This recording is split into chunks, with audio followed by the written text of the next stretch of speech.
Hands behind your back. I didn't do anything. What's this about? Armed robbery suspect. You match the description. What description? I just came from the gym. Check the cameras. Save it. You're coming with me. Suspect was white. I'm black. How do I match anything? I'm cuffing you for now. We'll sort it out. People are watching. You got the wrong guy. The dispatch call was clear. White male, early 20s, brown hair, medium build. Last seen wearing a gray hoodie near the intersection of Maple and Fifth. The armed robbery suspect had fled on foot heading east. Officer Derek Hoffman heard the description twice over his radio. He acknowledged it. He repeated it back to confirm. 17 minutes later, he pulled his patrol car behind a black man in his mid-40s walking west on 7th Street. No gray hoodie, no medium build, no match to any part of the broadcast description. But Hoffman stepped out of his vehicle with his hand near his weapon and his voice already commanding compliance.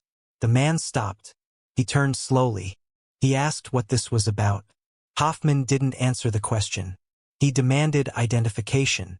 He ordered the man to place his hands on the hood of a parked car. The man complied while asking again why he was being stopped. Hoffman told him to stop resisting. A dashcam recorded the entire encounter from 2 angles. A Ring doorbell camera from across the street captured another. The body camera Hoffman wore documented his every word and movement. All of it would be reviewed later. All of it would matter. What Hoffman didn't know in that moment, what he would spend years trying to explain in depositions and courtroom testimony, was that the man he'd stopped without cause would walk away from this encounter $18.9 million richer. And Hoffman would walk away from it unemployed. This is what happens when an officer decides the description doesn't matter as much as his assumptions. Act1. The approach Thursday, March 9, 2023. 2:47 p.m. Clear skies. Temperature 68 degrees. 7th Street in downtown Columbus, Ohio. A mixed commercial and residential corridor lined with small businesses, apartment buildings, and parked cars on both sides. Officer Derek Hoffman, 29 years old, 5 years with the Columbus Police Department, drove east on 7th in a marked patrol unit. His uniform was crisp. His body camera was active and recording as department policy required. His dashcam captured the road ahead and the sidewalks on either side. The suspect description had come through dispatch at 2:30 p.m. Armed robbery at a convenience store on Maple and 5th. White male, early 20s, approximately 5'9", 160 pounds, brown hair, wearing a gray hoodie and dark jeans. Last seen fleeing eastbound on foot, possibly armed with a handgun. Hoffman had been 2 blocks away when the call came in. He'd driven the likely escape routes, scanning sidewalks and alleyways for anyone matching the description. White male, gray hoodie, eastbound. At 2:47 p.m., Hoffman turned onto 7th Street heading east. The dashcam showed a quiet afternoon street. A few pedestrians. Cars parked along the curb. Normal foot traffic for a weekday afternoon. Then Hoffman saw him. A black man walking westbound on the north sidewalk. The man was alone, moving at a normal pace, carrying a leather messenger bag over one shoulder. He wore a navy blue jacket, khaki pants, and dress shoes. No gray hoodie. No resemblance to the suspect description whatsoever. The dashcam captured Hoffman slowing his vehicle.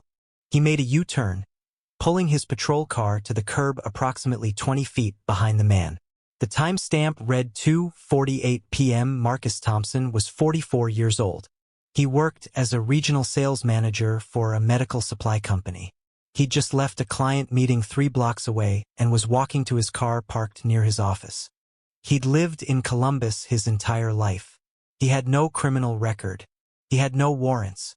He had no reason to expect what was about to happen. Hoffman exited his vehicle.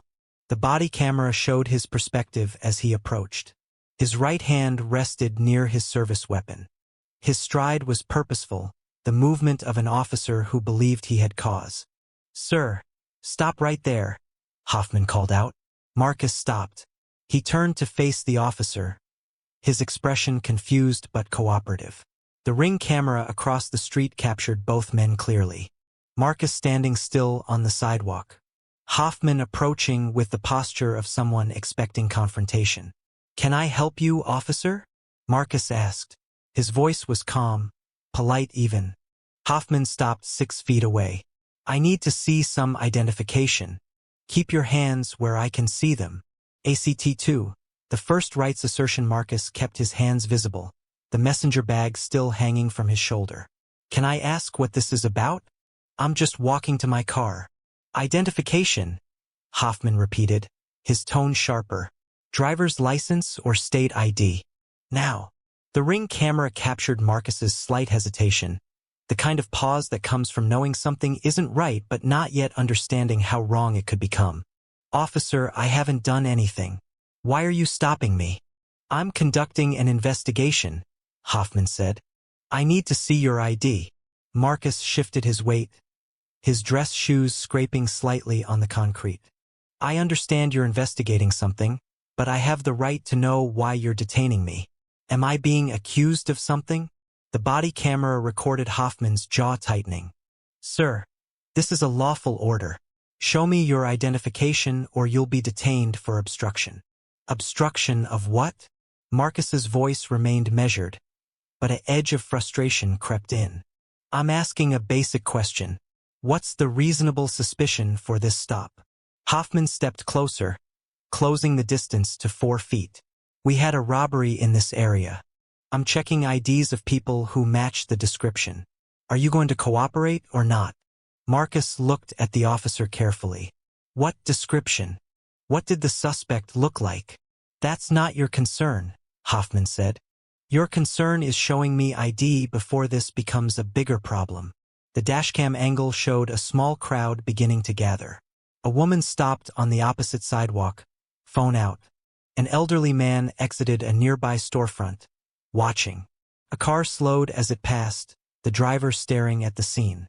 Officer, I'm a 44-year-old black man in business clothes, Marcus said, his voice steady despite the growing tension. If there was a robbery, I'm asking you to tell me what the suspect looked like, because I think we both know I don't match any description you were given. Hoffman's hand moved closer to his weapon. Turn around and place your hands on that car. Right now. I'm not resisting, Marcus said quickly, his hands rising slightly higher. I'm exercising my Fourth Amendment right to know why I'm being stopped. You need reasonable suspicion. What's your reasonable suspicion? Your refusal to comply is my reasonable suspicion, Hoffman shot back. Last chance. Turn around or I'll turn you around. The Ring camera captured Marcus taking a slow breath, the kind of deliberate self-control that comes from understanding how quickly this could escalate. I'm going to reach for my wallet in my inside jacket pocket. I'm telling you before I move. My wallet is in my inside left pocket. Slowly, Hoffman commanded. Marcus moved with exaggerated care, using 2 fingers to extract a leather wallet from his jacket. He held it out. My driver's license is in here, but I want it on record that I'm asking why I'm being stopped, and you're refusing to answer. Hoffman snatched the wallet, flipping it open to remove the license. He glanced at it briefly. Marcus Thompson, stay right there. He walked back toward his patrol car, speaking into his radio. The dashcam recorded his words clearly. Dispatch, run a 10 to 28 and 10 to 29. Marcus Anthony Thompson, Ohio DL number T650-4421-8803-92. Marcus remained on the sidewalk, hands visible, watching the officer. The woman across the street continued recording. The crowd was growing, and the description Hoffman had been given was still in the system. White male, gray hoodie, eastbound. None of it matched the man standing in dress shoes on 7th Street. Act 3. The Escalation loop dispatch responded within 40 seconds. The dashcam recorded the transmission clearly. No warrants. No wants. Record is clean. Hoffman stared at his computer screen in the patrol car. Marcus Thompson. Clean record. Current address in Columbus. Valid driver's license. Nothing that justified continued detention. But Hoffman didn't return the license. He stepped out of his vehicle and walked back toward Marcus, the body camera capturing his approach. Mr. Thompson, I need you to empty your pockets and place everything on the hood of that car. Marcus's expression shifted from confused to something harder. Officer, you just ran my information. I have no warrants. I've answered your questions. What legal basis do you have to search me? I have reasonable suspicion that you match the description of a robbery suspect, Hoffman said. What description? Marcus's voice rose slightly. You won't tell me what the suspect looked like. I'm asking you directly. Was the suspect black or white? What was he wearing?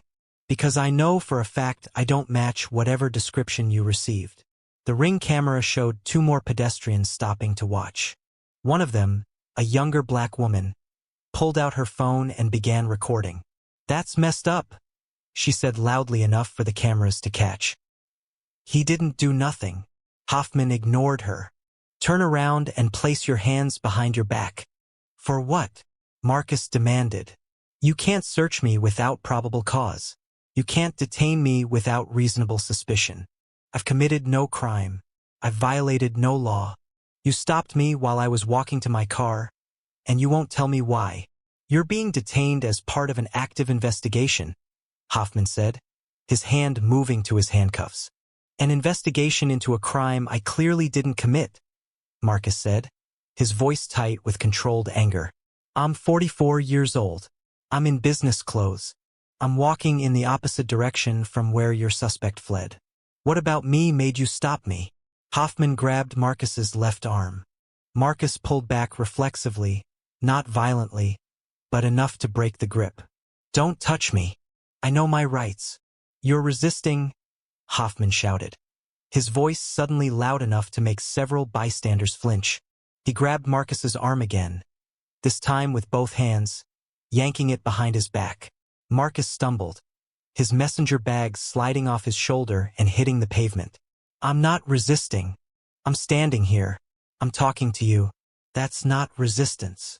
The body camera captured what happened next from Hoffman's perspective. The officer forced Marcus's arm higher behind his back, pain compliance technique designed to control a subject. Marcus gasped, his knees buckling slightly. You're hurting me. Stop.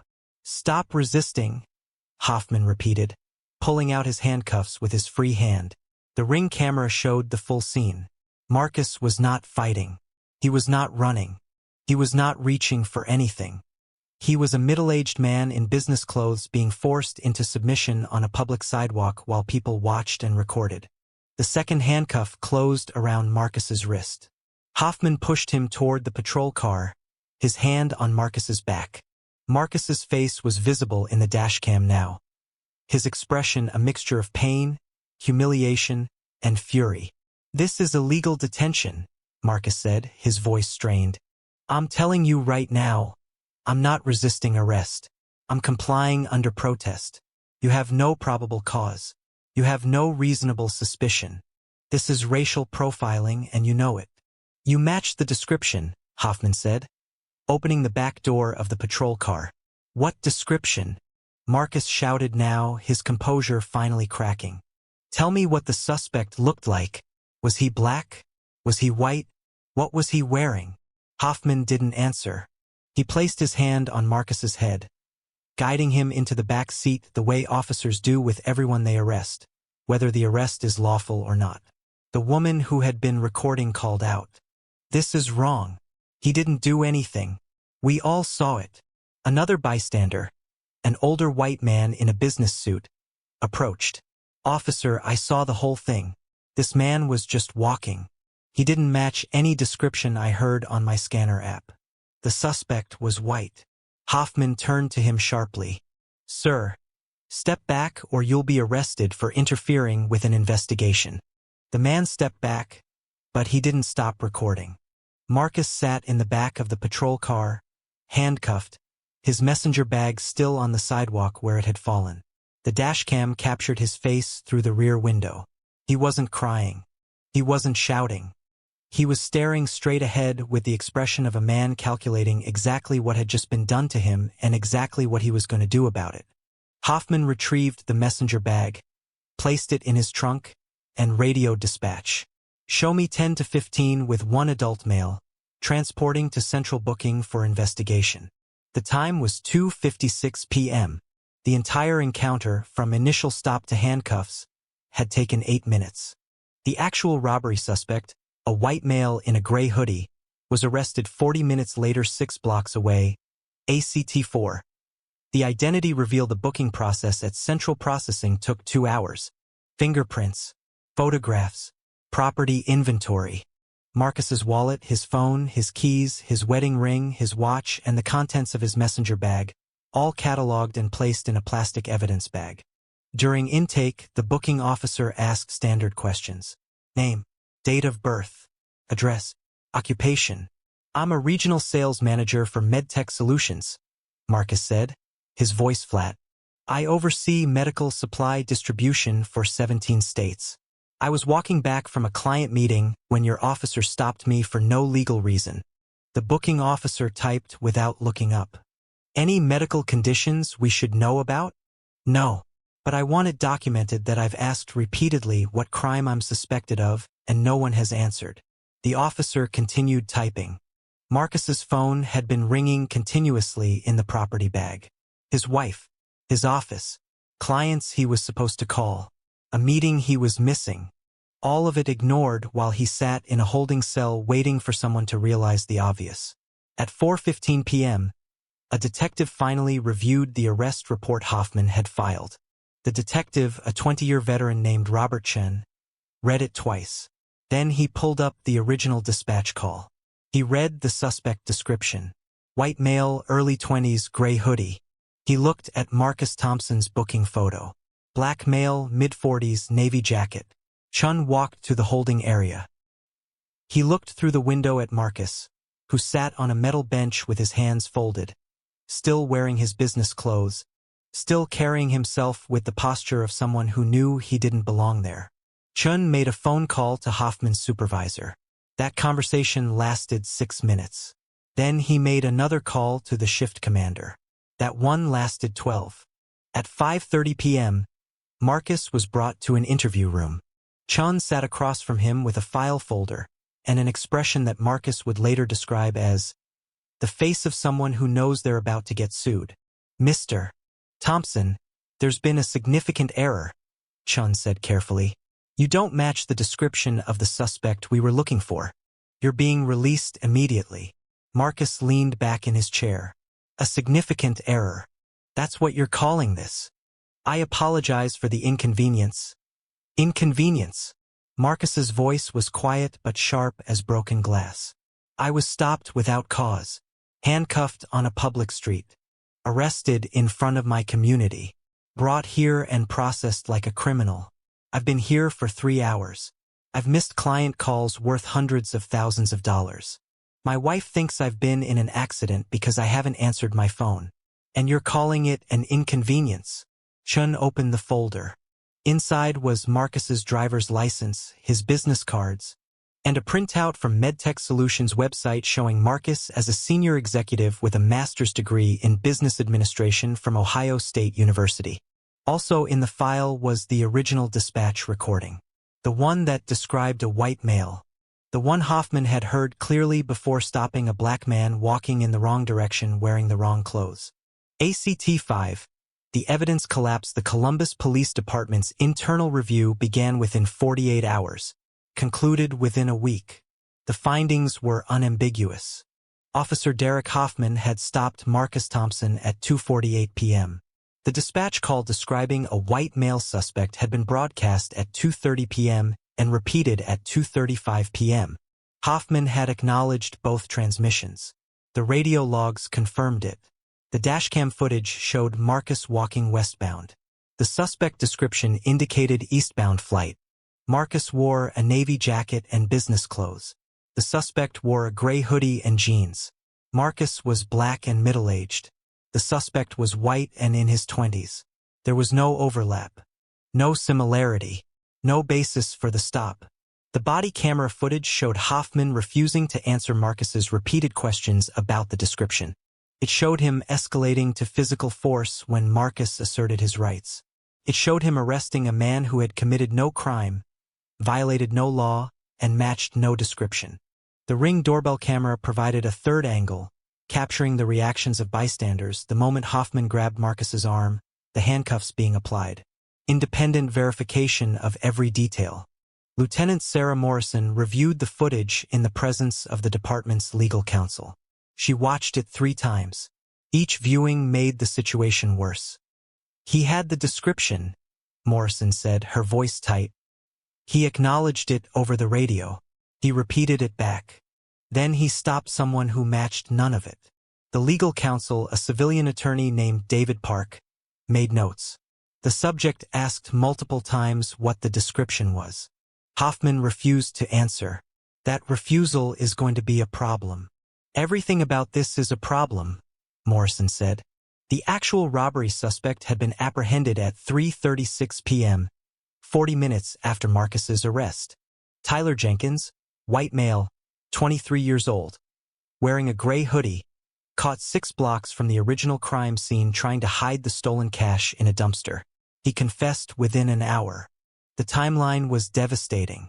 Marcus was sitting in a holding cell being processed for a crime committed by someone who looked nothing like him while the actual perpetrator was still at large. Park reviewed the legal exposure. Fourth Amendment violation is clear. No reasonable suspicion for the stop. The suspect description was specific and Thompson matched none of it. False arrest. False imprisonment. Possible excessive force depending on how we interpret the arm restraint. And the refusal to provide the description when asked suggests consciousness of wrongdoing. Morrison closed the laptop. What about Hoffman's claim that Thompson resisted? Park pulled up the body camera footage again. He played the moment Marcus pulled his arm back when Hoffman first grabbed him. That's not resistance. That's a reflexive response to unexpected contact. Thompson never fought, never fled, never struck the officer. He verbally asserted his rights, which is protected speech. Hoffman then used that assertion as justification for physical force. The department's offer came 3 days later. Drop any potential claims and they'd expunge the arrest record, provide a written apology, and offer a settlement of $50,000. Marcus's attorney, Rebecca Chin from the Ohio Civil Rights Coalition, read the offer and laughed. Not politely. $50,000? For false arrest, violation of constitutional rights, and public humiliation? No. She sent her own letter. It included a detailed breakdown of the evidence. Every camera angle, every radio transmission, every witness statement. The timeline showing Marcus was arrested while the actual suspect was still free. The letter concluded with a demand. $2.5 million to settle immediately. Or they'd file a federal civil rights lawsuit and let a jury decide what Marcus's constitutional rights were worth. The city attorney's office didn't respond for 2 weeks.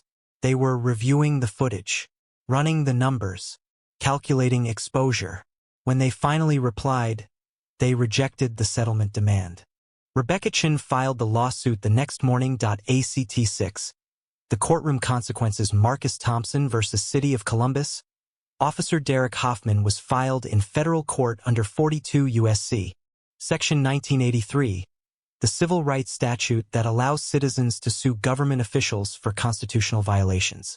The complaint was precise. Unlawful seizure in violation of the Fourth Amendment. False arrest without probable cause. Excessive force. Deprivation of liberty under color of law. Intentional infliction of emotional distress. The trial began 14 months later in the Southern District of Ohio. The courtroom was full every day. Local media covered it extensively. Civil rights organizations attended as observers. Marcus testified on the second day. He walked the jury through March 9, 2023, minute by minute. The client meeting, the walk to his car, the patrol car pulling behind him, the officer's refusal to explain the stop. I asked him 5 times what the suspect looked like, Marcus said. 5 times. He wouldn't answer. And I knew why. Because if he told me the suspect was white, he'd have to explain why he stopped me. The defense attorney, representing both Hoffman and the city, tried to argue reasonable suspicion. Officer Hoffman was responding to an armed robbery. He had the authority to investigate. Rebecca Chin dismantled it on cross-examination. She played the dispatch recordings in open court. The description broadcast twice. White male. Gray hoodie. Eastbound. Then she played the dashcam footage. Marcus walking westbound in a navy jacket. What about Mr. Thompson matched this description? She asked Hoffman directly. Hoffman, sitting in the witness box in civilian clothes, struggled. He was in the general area. The general area? Your testimony is that being black in the general area of a crime committed by a white suspect gives you reasonable suspicion. That's not what I said. Then what did you see that gave you reasonable suspicion to stop my client? Hoffman had no answer that didn't make it worse. The jury heard from the bystanders who'd recorded the encounter. They heard from the detective who'd reviewed the arrest and immediately released Marcus. They heard from use of force experts who testified that Hoffman's physical restraint was unjustified. Most damaging was the ring camera footage played on a large screen for the jury. Marcus standing calmly. Hoffman grabbing him. The handcuffs. The crowd watching. 8 minutes of a constitutional violation captured in high definition. Claude is AI and can make mistakes. Please double-check responses. The jury deliberated for 11 hours across 2 days. When they returned, the verdict was unanimous on all counts. Liable for unlawful seizure. Liable for false arrest. Liable for excessive force. Liable for violation of civil rights. The damages came next. The jury awarded $3.4 million in compensatory damages for the arrest, the detention, the public humiliation, and the ongoing emotional harm. Then they added $15.5 million in punitive damages, calculated specifically to punish the city and the officer for conduct the jury foreman later described as a textbook example of racial profiling. Total award, $18.9 million.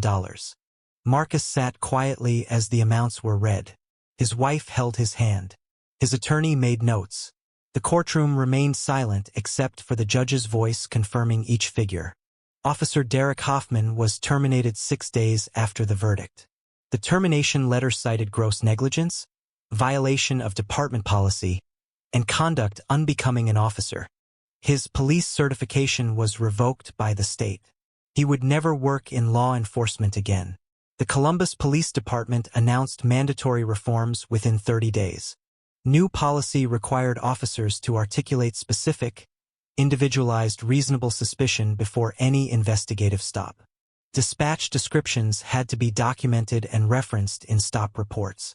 Body cameras could not be muted during any civilian interaction. Supervisors would conduct random audits of stop data, tracking demographics and outcomes. The department also implemented mandatory training on implicit bias, constitutional policing, and de-escalation. Hoffman's body camera footage became a training video, shown to every officer in the department with the title, "How a Bad Stop Costs Millions." Marcus used a portion of his settlement to establish a legal defense fund for Columbus residents who experienced unlawful stops. He partnered with the Ohio Civil Rights Coalition to provide free legal consultations. He spoke at community forums, sharing his story not as a victory but as a warning. The dashcam, body camera, and ring footage were published by the court as part of the public record. They've been viewed millions of times, downloaded by civil rights organizations, cited in legal briefs across the country. 1 8-minute encounter. 3 camera angles. 18.9 million reasons why reasonable suspicion isn't optional. Marcus Thompson still lives in Columbus. He still works in medical supply sales. He still walks to client meetings. But now, when he sees a patrol car, something tightens in his chest that wasn't there before March 9, 2023. The money didn't erase what happened. It didn't restore the assumption of belonging he'd carried his entire life. It didn't remove the memory of handcuffs or the eyes of strangers watching him be treated like a criminal on a public street. What the verdict did was confirm what Marcus already knew. That his rights mattered. That evidence doesn't lie. That cameras captured the truth when authority tried to rewrite it. Officer Hoffman stopped a black man because he was black, in an area where a white suspect had committed a crime. He ignored the description. He refused to answer questions he knew would expose his lack of justification. He escalated to force when challenged. He arrested an innocent man rather than admit the stop was wrong. Every step was a choice. Every choice was recorded. The question isn't whether this happens. The footage proves it does. The question is whether it matters enough to hold authority accountable when it does. Marcus Thompson's case says it should. 18.9 million times over. If you believe constitutional rights apply regardless of skin color, that reasonable suspicion requires actual reasons, and that cameras exist to protect citizens from power, not just to protect power from citizens, subscribe and share this story. Because the next person stopped for matching nothing but an officer's assumptions might not have 3 cameras recording. And without evidence, authority writes its own version of events. The truth only survives when someone's watching.